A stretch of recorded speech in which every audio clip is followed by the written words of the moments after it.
ठाकुर के लड़के जो है वो मिलकर एक यादव के बच्चे को, एक यादव के लड़के को, आपस में कुछ बातचीत होती है, मारपीट होती है या फिर कोई भी बात होती है, आपस में बात होती है और नतीजा यहां तक पहुंच जाता है कि पंडित ठाकुर के जो लड़के होते हैं वो जो है उस यादव के बच्चे को बुलाते हैं, मारते हैं, पीटते हैं, उसके बाद जूते पर थूकते हैं और जूते को थूकते हैं और उस थूक को जो है उसको जीभ से चटवाते हैं। आखिरकार ये जो है जो घटना हुई है इसे कैसे देखते हैं आप? इसमें देखिए अमित जी, सबसे पहले तो मैं आपको बताना चाहता हूं कि जातिवाद जो है ये अपने उत्तर प्रदेश की बर्बादी का सबसे बड़ा कारण है। बिल्कुल।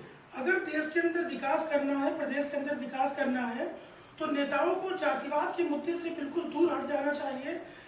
पंडित को यादव से लड़ाना, इसको उससे लड़ाना, ये बहुत ही घिनौनी राजनीति है। मैं तो इसके बिल्कुल सख्त खिलाफ हूँ। अच्छा। जो बहुत पीछे हट चला गया है, इसके पीछे इन नेताओं की जो गंदी सोच है, गंदी मानसिकता है, ये सबसे बड़ा कारण है और मैं इसका पूरी तरीके से विरोध करता हूँ, इसकी निंदा करता हूँ। अच्छा। हाँ बिल्कुल। लेकिन सर ये मैं कह रहा हूँ समाज में इस तरीके से गंदी ये जो मानसिकता है ये क्यों फैली हुई है? समाज भी तो इसका जिम्मेदार है। आखिरकार क्यों जो है एक पंडित ठाकुर के बच्चे मिलकर एक यादव के बच्चे को इस तरीके से जूते पे ठोकेंगे, जूता चढ़वाएंगे, इस तरीके से पानी पिलवाएंगे, कहीं कहीं घटना निकल के आती है, देखा जाता है जूते में पानी भरते हैं उसे पिलवाते हैं, तरह तरह की घटनाओं की प्रताड़ित करते हैं। क्या इस तरीके की मानसिकता रखने वाले व्यक्ति गंदे नहीं है?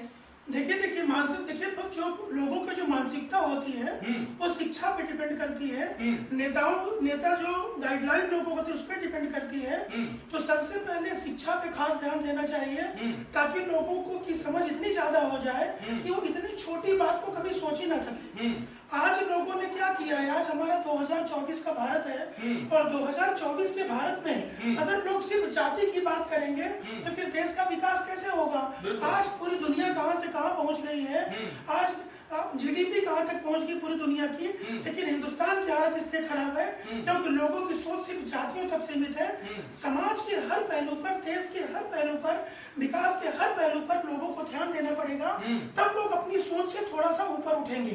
इसमें नमस्कार, गगन टीवी न्यूज देख रहे हैं आप। हमारे साथ आज तमाम मुद्दों पर खास बातचीत करने के हमारे साथ मौजूद है रानीगंज विधानसभा से पूर्व में विधानसभा का चुनाव लड़ चुके निर्दलीय प्रत्याशी रहे हैं राजेश मिश्रा जी, और जिनका कहीं ना कहीं जो समर्थन था वो बहुत ही बढ़िया था और जब ये चुनाव लड़े थे तो कहीं ना कहीं जो जनता का प्यार दुलार था वो जबरदस्त था। आप एक बड़े समाजसेवी हैं और इसके लिए गगन टीवी न्यूज चैनल आपका बहुत बहुत स्वागत, अभिनंदन करता है। Thank you sir, thank you very much. बिल्कुल सर, एक प्रतापगढ़ में खबर जमकर वायरल हो रही है। प्रतापगढ़ के नागरिक हैं आप, प्रतापगढ़ में कहीं न कहीं प्रतापगढ़ से काफी लगाव रहता है आपका, प्रतापगढ़ आपकी जन्मभूमि है। ऐसे में मैं जानना चाहूंगा कि आखिरकार अगर बात किया जाए आपके नाम की तो आपके नाम के आगे मिश्रा लगता है ना, राजेश मिश्रा जी हैं आप। मिश्रा जी, ये जानना मैं चाहूंगा कि आखिरकार एक प्रतापगढ़ में मामला वायरल हो रहा है जी पंडित ठाकुर का। ये कहा जा रहा है कि कुछ पंडित ठाकुर के लड़के जो है वो मिलकर एक यादव के बच्चे को, एक यादव के लड़के को, आपस में कुछ बातचीत होती है, मारपीट होती है या फिर कोई भी बात होती है, आपस में बात होती है और नतीजा यहां तक पहुंच जाता है कि पंडित ठाकुर के जो लड़के होते हैं वो जो है उस यादव के बच्चे को बुलाते हैं, मारते हैं, पीटते हैं, उसके बाद जूते पर थूकते हैं और जूते को थूकते हैं और उस थूक को जो है उसको जीभ से चटवाते हैं। आखिरकार ये जो है जो घटना हुई है इसे कैसे देखते हैं आप? इसमें देखिए अमित जी, सबसे पहले तो मैं आपको बताना चाहता हूं कि जातिवाद जो है ये अपने उत्तर प्रदेश की बर्बादी का सबसे बड़ा कारण है। बिल्कुल। अगर देश के अंदर विकास करना है, प्रदेश के अंदर विकास करना है, तो नेताओं को जातिवाद के मुद्दे से बिल्कुल दूर हट जाना चाहिए।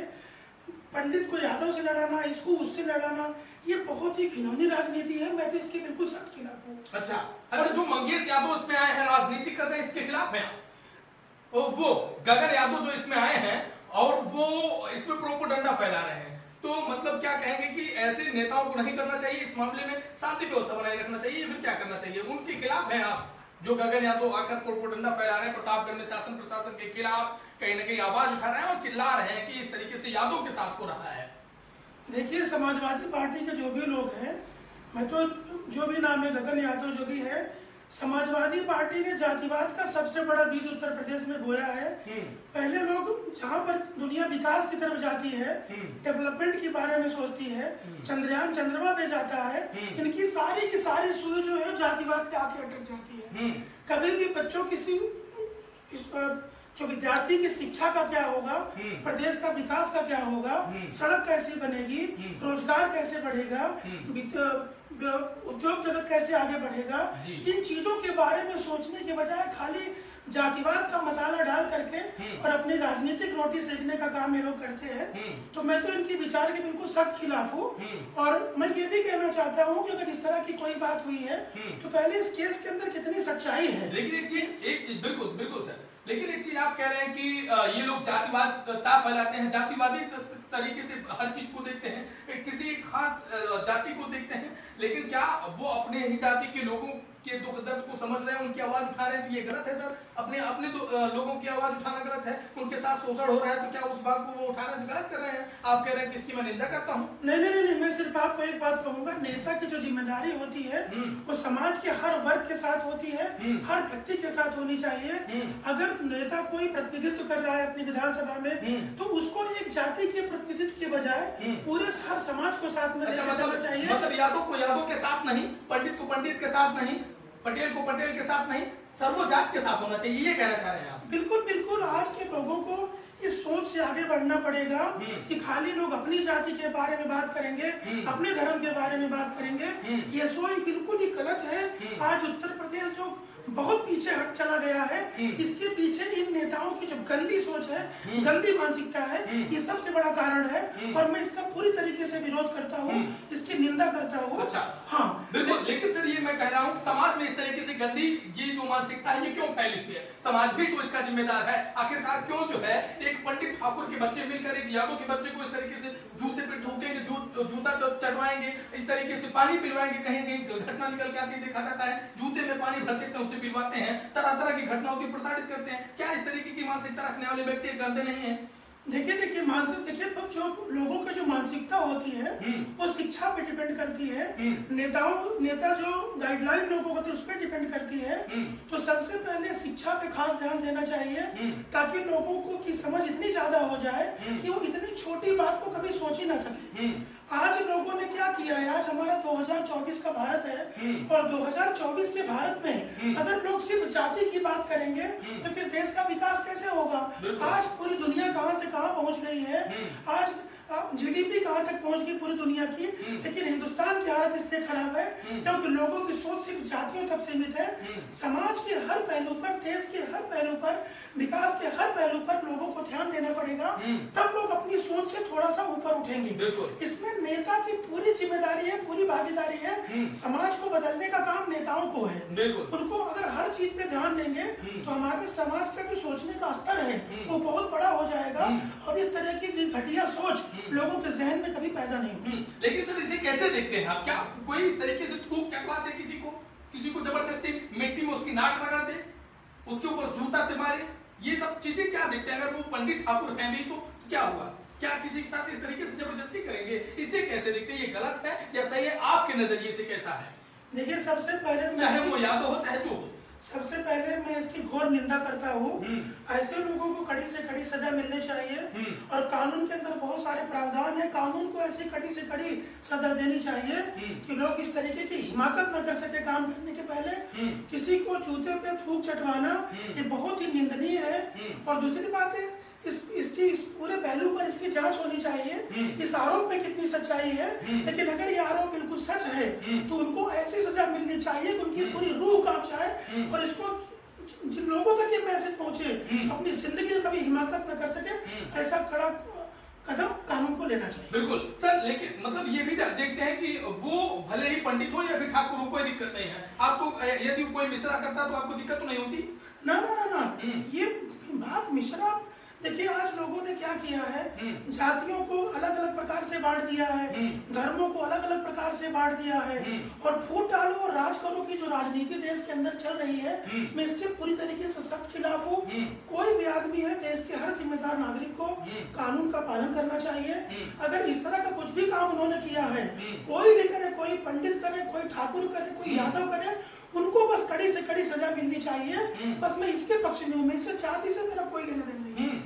जी। तमाम सर ज्ञान बांटने वाले लोग आपको देखेंगे, तरह तरह के आपके बारे में कमेंट करेंगे कि आप तो पंडित के खिलाफ जा रहे हैं। देखिए जो ज्ञान बांटने वालों का अपना अपना ओपिनियन है, मैं किसी के ऊपर फ्रीडम ऑफ स्पीच है, सबको अपनी अपनी बात सोचने का और कहने का अधिकार है। बस मैं सिर्फ ये मैं बताना चाहता हूँ कि मुझको जितनी भी जाति, जितने धर्म के लोग आपके चैनल के माध्यम से मुझे पूरे जम्मू कश्मीर से कन्याकुमारी तक, गुजरात से लेकर आसाम तक, अटक से कटक तक, लोकसभा, राज्यसभा, विधानसभा, इस सरकार के जो भी नुमाइंदे मुझे इस समय देख रहे हैं, उनको मैं आपके माध्यम से बस एक ही मैसेज देना चाहता हूँ कि आप लोग जाति धर्म से ऊपर उठ करके लोगों के विकास के बारे में सोचिए, लोगों की पढ़ाई लिखाई के बारे में सोचिए। गरीब जनता है, परेशान है, लोग खाने के लिए मर रहे हैं, उनकी मूलभूत आवश्यकताओं के बारे में सोचिए और ये जातिवाद से बाहर निकल करके एक ऐसे सिस्टम से सोचिए जिससे लोगों का विकास हो, समाज का विकास। मिश्रा जी, ये जो सोच आपकी है कहीं न कहीं ये समाज को एक नई दिशा दे सकती है। ऐसे ही यदि हर व्यक्ति की सोच हो जाए तो समाज कैसे होगा? ये समाज, ये भारत का जो तस्वीर ये होगी, ये भारत की जो तस्वीर होगी, अगर ऐसे ही सभी व्यक्तियों की सोच हो जाए तो ये जो भारत की तस्वीर होगी, आने वाली तस्वीर होगी, वो कैसी होगी? देखिए सर, सबसे पहले तो अभी सन 2024 चल रहा है, लोगों के अंदर शिक्षा का परसेंटेज काफी बढ़ा है। अभी जो नया जो युवा है वो जागरूक हो चुका है, समझदार हो चुका है, तो अभी लोगों के अंदर ये जागरूकता आ रही है। अब लोग ये बात समझने लगे हैं कि जातिवाद की बातें करना सही नहीं है। आप जाके 150 लोगों से पूछ लीजिए तो आपको ये बात पता चल जाएगी कि अब लोग जातिवाद से थोड़ा ऊपर उठ रहे हैं। लेकिन इस तरह की जो रूढ़िवादी मानसिकता है जो आज भी 2024 में कर रहे हैं, ये बिल्कुल शर्मनाक है और ऐसा बिल्कुल नहीं किया जाना चाहिए। अगर ये बदलेगा तो शायद भारत की तस्वीर भी बदलेगी, सुनहरा भारत होगा कि नहीं? देखिए सर, पूरे विश्व के मानचित्र पर पूरी दुनिया में आज हमारा हिंदुस्तान नाम रोशन कर रहा है। आज की तारीख में मैं जानता हूं कि पूरे एशिया के अंदर, यूरोप के अंदर और मिडिल ईस्ट के अंदर, पूरी दुनिया के अंदर जहां भी आज भारत के पासपोर्ट की वैल्यू बढ़ी है, भारत के लोगों का इज्जत मान सम्मान बढ़ा है। मैं भी पूरी दुनिया में आते जाते रहता हूँ हमेशा, तो मैं सिर्फ ये जानता हूँ कि अगर ये चीजें हट जाती हैं तो हमारा पूरा भारत जो है पूरी दुनिया के अंदर सबसे ऊंचाई पर पहुंच सकता है, क्योंकि टैलेंट की कोई कमी हमारे देश के अंदर नहीं है। उनको अपॉर्चुनिटी नहीं मिल रही है, मंच नहीं मिल रहा है, उनको मंच नहीं मिल रहा है। और मैं चाहता हूँ कि लोग इस तरह से गंदी सोच को खत्म करके लोगों को मंच देना चाहिए, मौका देना चाहिए, अपॉर्चुनिटीज देनी चाहिए, रोजगार के साधन पे बात करनी चाहिए और इन सारी चीजों को छोड़ करके देश का सर्वांगीण विकास कैसे हो सकता है विश्व स्तर पर, इसके बारे में सोचने की जरूरत है। चलिए, बहुत बहुत धन्यवाद सर। इस तरीके से सोचते हैं आप और कहीं न कहीं इस तरीके से सोचने से समाज की दशा और दिशा बदल सकती है।